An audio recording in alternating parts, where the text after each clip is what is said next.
السلام علیکم ورحمۃ اللہ وبرکاتہ۔ محترم سامعین کرام، امید ہے آپ سب خیر و عافیت سے ہوں گے۔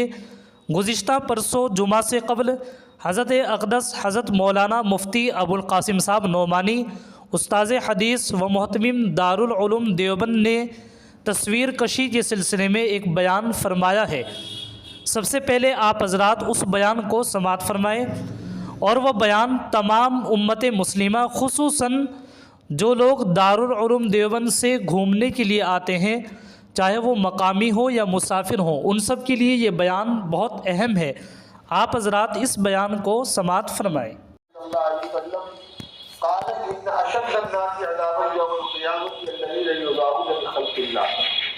قیامت کے دن سب سے زیادہ سخت عذاب والے وہ لوگ ہوں گے جو اللہ تعالیٰ کی تخلیق کی مشابہت بنانا کرنا چاہتے ہیں۔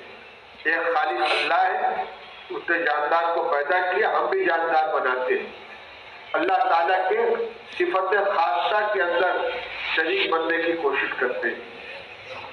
ایک روایت حضرت ابو ہریرہ رضی اللہ تعالیٰ عنہ کے فرماتے ہیں، سمعت رسول اللہ صلی اللہ علیہ وسلم یقول قال اللہ تعالیٰ ومن اظلم ممن ذهب يخلق كخلقي فيخلق ذرة ويخلق حبة أو شعيرة۔ اللہ تعالیٰ ارشاد فرماتے ہیں، اس سے بڑا ظالم کون ہوگا کہ جو میرے پیدا کرنے کی طرح پیدا کرنے چلا ہے۔ جیسے میں جاندار کو بناتا ہوں، یہ شکل بنا رہا ہے، اس سے بڑا ظالم کون ہوگا؟ چاہیے ایک چیوٹی بنا کے دکھلا دے، ایک دانہ بنا کے دکھلا دے، ایک جو پیدا کر کے دکھلا دے۔ خالق اللہ کی صفت ہے، خالق اللہ ہے، کسی کو اللہ تعالیٰ کے ساتھ تخلیق کی صفت میں مشابہت اختیار کرنے کی ضرورت نہیں ہے۔ عبداللہ بن مسعود رضی اللہ عنہ کی روایت ہے، یہ بھی بخاری و مسلم کی حدیث ہے، قال سمعت رسول اللہ صلی اللہ علیہ وسلم یقول اشد الناس عذابا عند اللہ المصورون۔ سب سے زیادہ سخت عذاب والے قیامت کے دن اللہ کے نزدیک وہ ہوں گے جو تصویریں بنانے والے۔ سب سے زیادہ سخت عذاب والے اللہ کے نزدیک وہ ہوں گے جو تصویریں بنانے والے۔ عبداللہ ابن عباس رضی اللہ تعالیٰ عنہ کے پاس ایک شخص آیا اور اس نے یہ کہا کہ حضرت میرا پیشہ دستکاری کا ہے اور میں تصویریں بناتا ہوں۔ تو عبداللہ ابن عباس رضی اللہ تعالیٰ نے فرمایا کہ میں تو تمہارے سامنے رسول اللہ صلی اللہ علیہ وسلم کی ایک حدیث نقل کر دیتا ہوں۔ اللہ کے رسول صلی اللہ علیہ وسلم نے ارشاد فرمایا ہے کہ من صور صورۃ قال اللہ معذب فإن اللہ معذبه حتى ينفخ فيه الروح وليس بنافخ فيها ابدا۔ فرماتے ہیں کہ اللہ کے رسول صلی اللہ علیہ وسلم نے ارشاد فرمایا کہ جو شخص کوئی تصویر بنائے گا، اللہ تعالیٰ اسے فرمائے گا کہ تمہیں روح ڈالو اور عذاب دیتے رہیں گے۔ اللہ تعالیٰ اس کو عذاب دیں گے جب تک کہ اس میں جان نہ ڈال دے، اور ظاہر بات ہے وہ جان ڈال نہیں سکے گا۔ جب یہ بات عبداللہ بن عباس رضی اللہ عنہ نے فرمائی فغضب الرجل غضبة شدیدة، کیونکہ وہ خیر کا زمانہ تھا، کہتے اس شخص نے بڑی گرم سانس لی، گھبرا کر اس نے زور کی سانس لی۔ عبداللہ بن عباس رضی اللہ عنہ نے فرمایا کہ میں تو اس کو حضور کی حدیث سنا رہا ہوں، اگر تو مجھے تصویر نہیں بناتا ہے تو درختوں کی تصویر بنا، پہاڑ کی تصویر بنا، عمارت کی تصویر بنا، جاندار کی تصویر نہ بنا۔ اب آج دیکھ لیجئے یہ وبا کس قدر عام ہو گئی ہے، کیا علماء اور کیا طلباء اور کیا عوام، یہ ملٹی میڈیا موبائل ہر ایک کی جیب کے اندر ہے، جس میں کیمرہ ہے، ویڈیو بن رہا ہے، فوٹو لیا جا رہا ہے، اور تو اور خالص دینی تقریبات کے اندر جلسے دستار بندی ہو رہا ہے، ادھر پگڑی باندھی جا رہی ہے، ادھر تصویر کھینچی جا رہی ہے۔ درس میں کتابوں کا اختتامی پروگرام ہے، حدیث کی کتابوں کا اختتام ہو رہا ہے، طلبہ اس کے اندر بیٹھے ویڈیو بناتے ہیں اور اس کو وائرل کرتے ہیں۔ اس قدر بے شرمی کی بات ہے۔ اسی حدیث کا درس ہو رہا ہے جس میں یہ بحثیں بیان کی گئی ہیں، اسی درس کے اندر بیٹھ کر اللہ کے رسول صلی اللہ علیہ وسلم کے اس شدید ترین فرمان کا اس طریقے سے گویا مذاق اڑایا جا رہا ہے کہ تصویریں بنا رہے، کھینچ رہے اور اس کو وائرل کر رہے ہیں۔ مسجدوں میں تصویریں کھینچی جاتی ہیں، درسگاہوں میں تصویریں کھینچی جاتی ہیں، اور اس میں دیندار غیر دیندار کا کوئی فرق نہیں رہ گیا ہے۔